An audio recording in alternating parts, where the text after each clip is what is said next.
네, 오늘 하나님께서 우리에게 주시는 말씀은 요한복음 21장 7절에서 14절까지의 말씀입니다.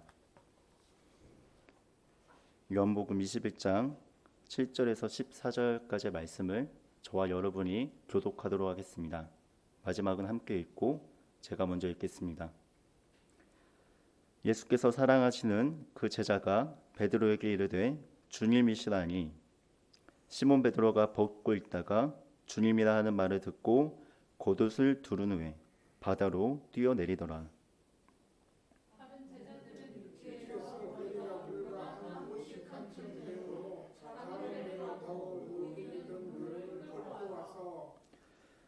육지에 올라보니 숯불이 있는데 그 위에 생선이 놓였고 떡도 있더라.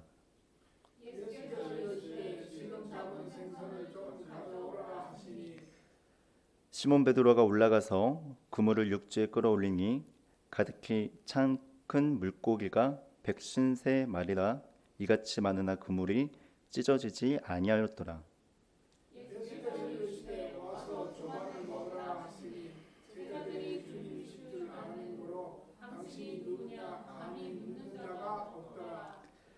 예수께서 가셔서 떡을 가져다가 그들에게 주시고 생선도 그와 같이 하시니라. 함께 읽겠습니다. 이것은 예수께서 죽은 자 가운데서 살아나신 후에 세 번째로 제자들에게 나타나신 것이라. 아멘.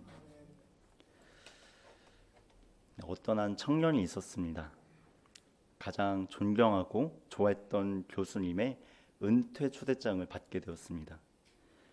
근데 평범한 초대장이라고 생각했던 그 청년은 너무 바쁘다라는 핑계로 그 초대장을 책상 한 구석에 던져두고 자기의 일상을 그대로 일상에 몰두했습니다. 그 은퇴식 당일이 되던 날 청년은 여느 날과 같이 SNS를 하면서 평소와 같이 일상을 보냈습니다. 그러자 같은 반 친구가 그 청년에게 연락이 왔습니다. 교수님이 너와 꼭 같이 참여해 줬으면 좋겠다라고 얘기했는데 왜 그 은퇴식을 왜 안 왔어? 이 얘기를 들은 그 청년은 책상 한 구석에 놓았던 그 초대장을 급하게 열어보았습니다.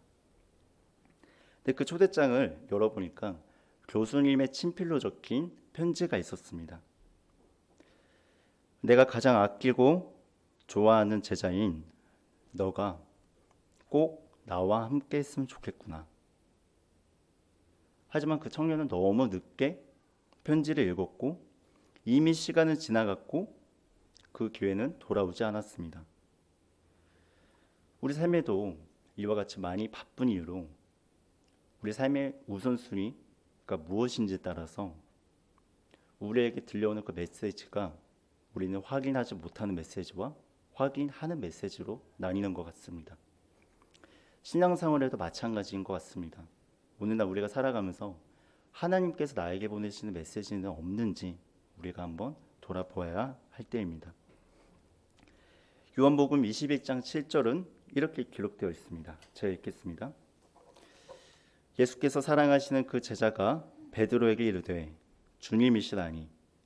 시몬 베드로가 벗고 있다가 주님이라 하는 말을 듣고 겉옷을 두른 후에 바다로 뛰어내리더라. 우리가 7절 마지막에 바다로 뛰어내리더라 라고 기록되어 있는 것을 확인할 수 있습니다. 앞서 본문 초반부로 보면 분명히 배경은 디베라 호수입니다. 디베라 호수는 갈릴리 호수의 같은 명칭이지만 로마 식민 시대 때 같은 명칭을 로마 식민에 의해서 그냥 디베라 호수로 기록되었고, 분명한 것은 호수인데 요한이 바다라고 기록했다는 것입니다. 근데 이 바다라는 단어는 70인역 성경에서 창세기 1장에 깊음이라는 단어를 가지고 있습니다. 두 번째로 이 바다라는 헬러는 요한계시록 21장에 또 등장하는데 이때는 하나님께서 마침내 완성시킬 그 구원의 때에 없어질 바다를 의미할 때 사용되는 바다입니다. 하나님께서 마지막 구원의 완성 때 없어질 바다라는 말은 혼돈과 단절과 고통을 이야기하고 있습니다. 이 바다라는 것은 혼돈과 고통 그리고 기쁨이라는 그 바다를 요한이 의도적으로 사용했다는 것입니다. 이는 물리적인 장소의 명칭을 넘어서 바다라는 사방이 가로막히고 지지대가 없는 인생의 한계 상황에 놓인 것을 베드로가 예수님을 만나기 전 어떠한 상황이 있었는지를 잘 보여주고 있습니다. 게다가 본문의 배경은 밤입니다. 요한복음에서 밤은 하나님이 없는 부재시가 나타냅니다. 니고데모가 예수님을 찾아왔을 때도 밤이었고 가룟 유다가 예수님을 팔았을 때도 밤이었습니다. 베드로를 보았을 때 지금 바닷속에 밤에 있는 것을 볼 수 있습니다. 다시 말해서 하나님이 없는 그 시간을 느끼며 사방이 가로막혀 선택할 수 없는 그 상황에 놓인 베드로를 볼 수 있다는 것입니다. 21장 7절 앞서 본문을 우리가 읽어보면 밤새도록 물고기 단 한 마리를 잡지 못한 베드로의 상황을 우리가 알 수 있습니다. 바다라는 곳은 바람에 의해서 바람의 방향대로 배가 움직이기 때문에 내가 선택할 수 있는 상황이 아닙니다. 그 모든 밤과 바다, 어부로서의 실패, 그 모든 것들이 바닷속의 밤, 베드로가 지금 처한 상황을 잘 드러나고 있다는 것입니다. 근데 그 실패의 가운데 사방이 가로막히고 갈 곳이 없다라고 생각했던 그 베드로에게 오늘 7절 예수님이 찾아오셨다라고 기록되어 있습니다. 그때 베드로의 행동은 어떠했습니까? 7절 말씀을 보면 제가 읽겠습니다. 겉옷을 두른 후에 바다로 뛰어내리더라 라고 나와 있습니다.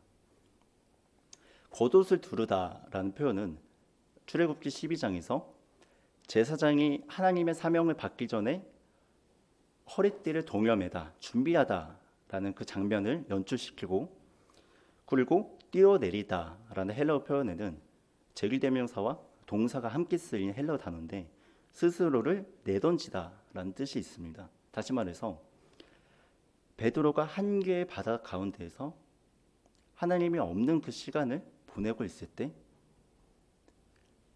그때 하나님께 찾아오셨고 그가 바다로 스스로를 내던질 수 있게 되었던 것이 오늘 우리가 읽은 본문 말씀입니다. 가장 실패한 가운데서 예수님이 찾아오셨습니다. 그러니까 우리는 때로는 이렇게 생각합니다. 우리가 무엇이 있어야만 우리가 성공하고 우리의 능력이 있고 우리가 어떠한 순간에 우리가 계획했던 그 모든 것들이 이루어지는 그 상황 속에서 주님의 부르심이 있다라고 우리는 흔히 생각합니다. 그러나 성경은 저는 반대로 이야기합니다.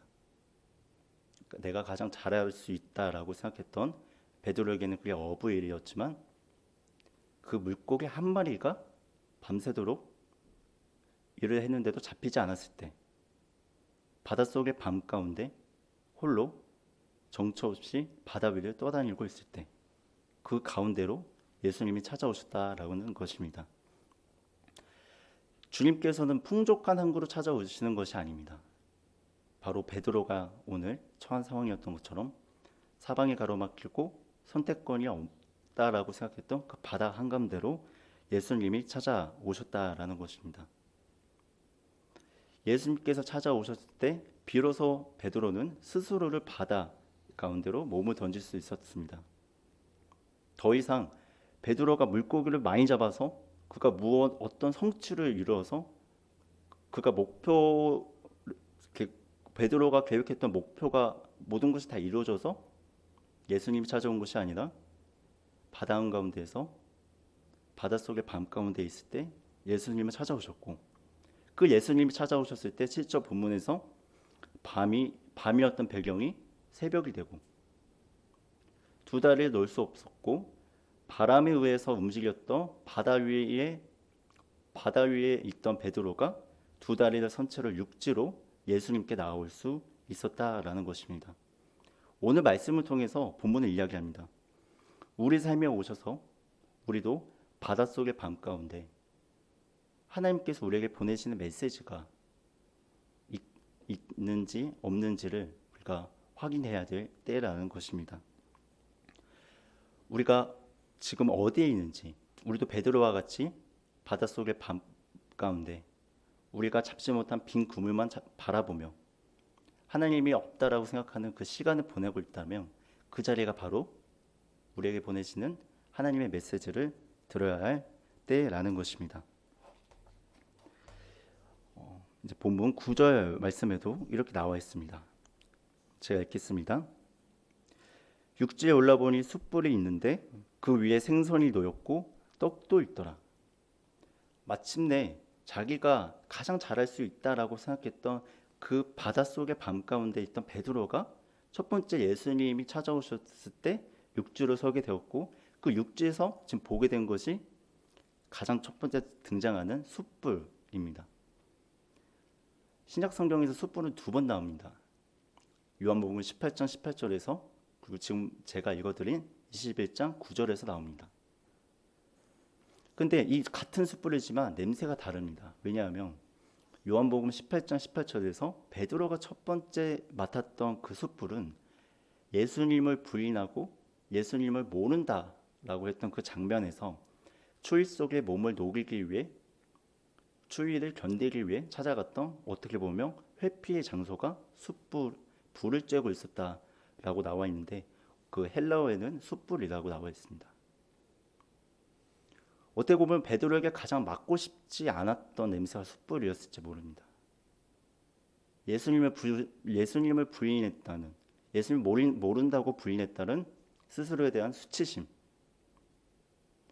그걸 가장 예수님을 잘 따랐던 베드로지만 그 예수님이 죽는 것을 지켜보았던 아픔. 그 모든 기억하고 싶지 않은 과거. 그 과거가 어떻게 보면 베드로에게는 숯불이었을 것입니다. 하지만 그 숯불을 예수님의 부르심을 잊고 나서 첫 번째로 맡게 됩니다. 요한은 의도적으로 이 같은 동일한 단어를 사용해서 베드로에게 계속해서 그 장면을 연출시키고 있습니다. 그러나 오늘 읽었던 숯불은 같은 숯불이지만 냄새가 다릅니다. 왜냐하면 예수님은 그 숯불을 정죄의 불길이 아닌 회복의 불길로 피우고 있기 때문입니다.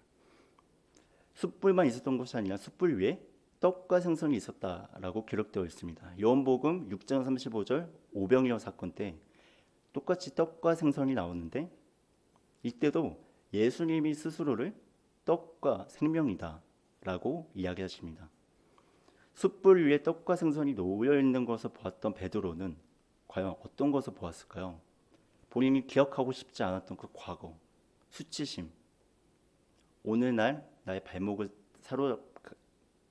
발목을 잡고 있는 과거의 사건, 그 사건 위에 예수님은 스스로의 몸을 올리셨습니다. 예수님 스스로가 떡과 생선이라고 말씀하셨고, 베드로의 실패와 자책 위에 스스로 예수님을 올리셨습니다. 이 놓였다라는 헬라어 표현은 완료 수동태로 이미 준비된 상태였다라는 것을 또 의미하고 있습니다. 즉 베드로가 이미 도착하기 전에 예수님은 회복의 식탁을 마련해 두었고, 그 과거의 실패가 베드로에게는 다시 맡고 싶지 않은 과거, 수치심과 기억하고 싶지 않았던 그 냄새였지만, 그가 육지에 나와서 예수님께 나아갔을 때 그가 처음 맡았던 것은 떡과 생선이 놓여있는 숯불, 아픈 과거에서 회복의 식탁의 자리로 하나님께서 그를 초청하고 있다라는 것입니다. 또 여기서 그치는 것이 아니라 와서 조반을 먹으라라고 12절에 기록하고 있습니다. 요한복음에서 먹는다라는 표현은 단순히 음식을 함께 나누는 것 이상의 의미로 예수님과의 영적 교제를 함께 나누자라고 할 때 예수님께서 함께 먹는다라고 표현하고 있습니다. 그러므로 다시 말해서 주님은 베드로를 다시 단순히 식탁으로만 초대한 것이 아니라 베드로가 기억하고 싶지 않았던 부끄러움을 품은 장소에서, 그 자리에서 다시 생명과 교제의 관계로 베드로를 초대하고 있다라는 것입니다. 오늘 본문을 읽으면 우리도 종종 생각이 듭니다. 각자만의 우리가 가진 기억하고 싶지 않은 숯불의 자리가 있습니다. 머리로는 우리가 이해했다고 하지만 우리 몸은 기억합니다. 그 숯불의 냄새가 계속해서 우리 코끝을 찌르고 우리가 몸이 기억하기 때문에 그 기억을 다시 하고 싶지 않은 각자만의 사연이 있습니다. 실패가 나는 자리에 누구도 있고 싶지 않을 것입니다. 하지만 그 베드로에게 찾아오신 예수님은 그 자리를 없애신 것이 아니라 대신 그 위에 떡과 생선을 굽고 계셨습니다.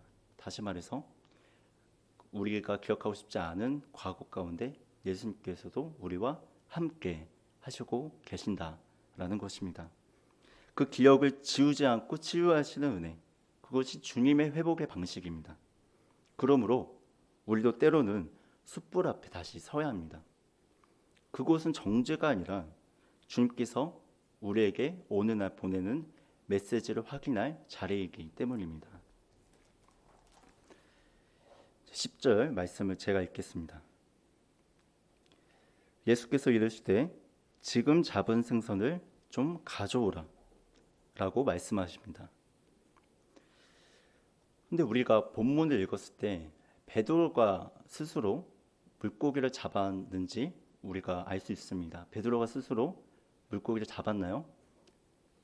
물론 예수님의 개입이 있었지만 베드로가 잡긴 잡았습니다. 하지만 밤새도록 베드로가 가장 자기가 잘할 수 있는 일이라고 생각했던 익숙했던 삶의 자리로 돌아가서 밤새도록 겉옷을 벗고 일을 한 결과 한 마리의 물고기도 잡지 못했습니다. 하지만 10절에 예수님께서 내가 잡은 그 물고기를 가져오라라고 말씀하신다라는 것입니다. 근데 왜 물고기를 가져오라 했을까요? 이미 숯불 위에 떡과 생선이 있었고 물고기가 부족하진 않았을 것입니다. 그럼에도 예수님께서는 너가 잡은 떡과 생선을 가져오라라고 말씀하신다라는 것입니다. 잡았다라고 말할 수 있는 것은 솔직히 베드로의 노력이 아닙니다. 예수님의 개입입니다. 그럼에도 불구하고 너의 것을 가져오라라고 하는 그 예수님의 말씀은 어떻게 보면 우리를 향한 은혜의 역설적인 표현인 것을 우리가 알 수 있습니다. 베드로는 한때 제자의 자격을 잃은 것처럼 생각했을 것입니다. 왜냐하면 그는 예수님을 3번이나 부인했고 가장 익숙했던 어부의 자리로 돌아왔는데도 불구하고 실패했으며 예수님을 모른다라고 이야기했으며 예수님을 부인했고 계속해서 예수님이 없는 삶을 살아왔기 때문입니다. 그러나 예수님은 베드로에게 찾아왔을 때 그에게 자격을 요구하지 않습니다. 자격을 증명하라고 요구하지 않고 대신 이렇게 말씀하십니다.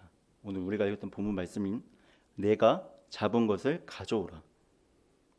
이것은 내가 잘했으니까 그 물고기를 가져오라가 아니라 내가 너에게 맡긴 다시 은혜를 네 손으로 가져오라 라는 말씀입니다. 네가 잡은 것이라는 것은 겉으로는 베드로의 행위가 드러납니다. 하지만 그 내면에는 하나님의 은혜가 인정하시는 인간의 수고가 담겨진 복음의 역설이 있습니다. 그래서 이 말씀 이후에 우리가 21장 후반부를 보면 알 수 있듯이 내 양을 먹이라 라는 소명 선언으로 이어집니다. 그러므로 이 말씀은 모든 낙심한 제자에게 주시는 회복의 초청입니다. 내가 자격이 없어 보여도 내가 예수님 앞에 스스로 그리스도인이라고 생각할 수 있는지 의심이 들 때도 우리의 헌신이 크지 않아도 아무리 헌신해도 그 열매가 작아도 주님은 너의 것을 가져오라 라고 말씀하신다라는 것입니다. 왜냐하면 주님께서는 이미 우리를 위해 떡과 생선을 준비하시는 분이시며 생명의 식탁으로 우리를 초대하고 계시기 때문입니다.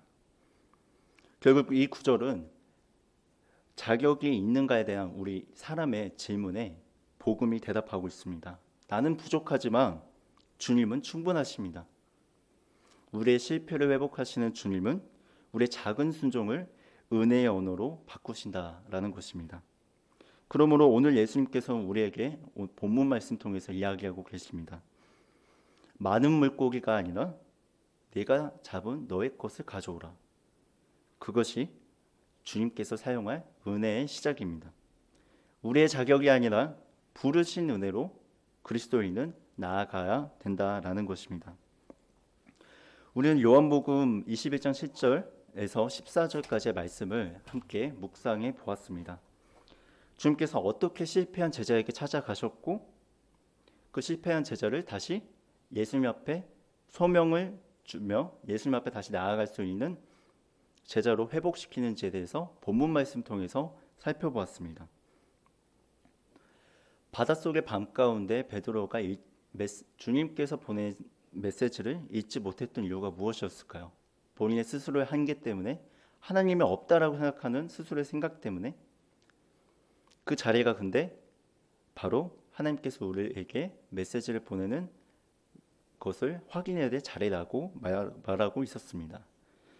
그리고 숯불 가운데서도 혹은 우리도 숯불이라는 삶에 기억하고 싶지 않은 과거가 오늘날 우리가 하나님께서 보내시는 메시지를 듣지 못하게 할 때도 있습니다. 때로는 내가 잡은 물고기지만 나 스스로 자격이 없다라고 생각하며 나의 것이 아니다라고 부인할 때도 있습니다. 우리는 오늘 읽은 본문 말씀이 단지 베드로의 이야기가 아니라 우리 모두의 이야기입니다. 삶의 어느 지점에서나 베드로와 같은 그 지점이 있습니다.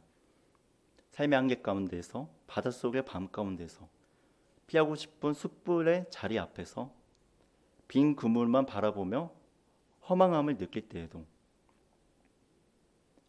그러나 오늘 본문 말씀은 이렇게 끝나지 않습니다. 요한복음은 이렇게 끝나지 않습니다.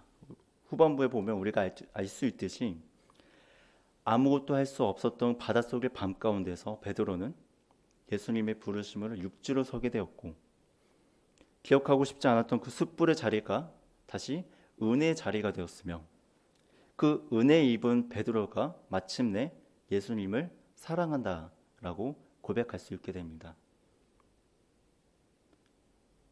예수님을 사랑합니다라고 고백할 수 있는 사람은 완벽한 제자가 아니라 오늘 우리가 본문 말씀에서 읽었듯이 주님의 은혜를 입은 사람으로 회복된 사람만이 주님의 사랑을 경험할 수 있고 주님을 사랑합니다 라고 고백할 수 있다라는 것입니다.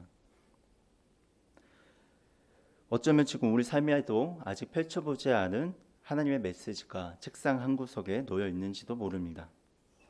너무 바쁘다는 이유로, 내가 너무 지쳤다는 이유로 각자만의 보고 싶지 않았던 그 숯불의 자리로 인해서 하나님의 메시지가 우리의 귀에 들리지 않게 할 때도 있습니다. 하지만 오늘 말씀을 통해서 하나님께서는 다시 우리에게 초청을 하고 계십니다. 예수님께서 친필로 적은 그 메시지가 오늘 우리의 마음에도 들려오는 것 같습니다.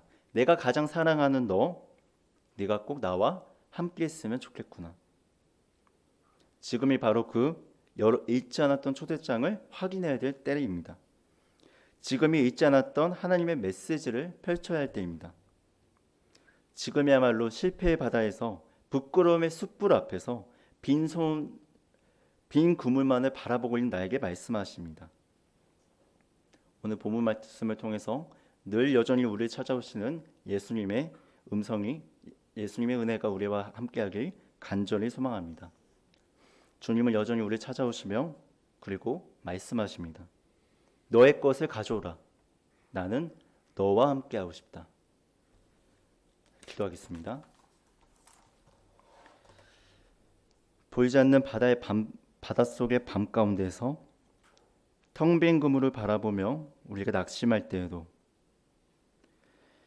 잊고 싶은 과거 나를 붙잡을 때에도 주님의 음성을 듣는 우리 모두가 되게 하여 주시옵소서. 침묵 속에서도 말씀하시는 그 사랑을 놓치지 않게 하소서. 숯불 곁에서 다시 우리 부르시는 주님의 초청을 기억하게 하시고, 자격 없는 우리를 은혜로 세우시는 주님을 바라보게 하소서. 읽지 않은 메시지를 읽게 하시고 다시 걷는 제자의 길을 따르게 하소서. 이 모든 말씀 예수 그리스도의 이름으로 기도드립니다. 아멘.